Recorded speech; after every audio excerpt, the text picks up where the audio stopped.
Hello, Recycling in Germany.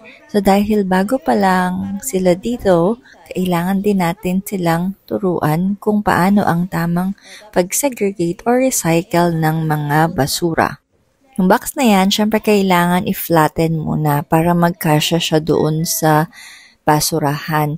Hindi naman siya basta-basta na pwedeng itapon lang na ganong kalaki sa basurahan. So yan, tulong-tulong naman sila para i-fold at i-flatten yung box. Next naman, yung laman ng box. Syempre, kailangan din siyang itupin ng maayos para maitapon na din maayos. So, ayan, di ba? Joint forces sila. Tulong-tulong naman sila sa pag-aayos ng mga karton. Unlike sa Pilipinas, yung mga karton, di ba, or yung mga paper, minsan ay bebenta pa yan. So, ayan, lakad na kami papunta sa basurahan. Medyo malayo nga dun sa apartment. So, ayan na, may nakalagay naman na papier. So, dyan itatapon yung mga tinupi kanina. Ayan.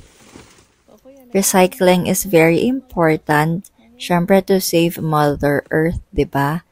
So, ayan. And we have to follow the rules also here. Yan lang.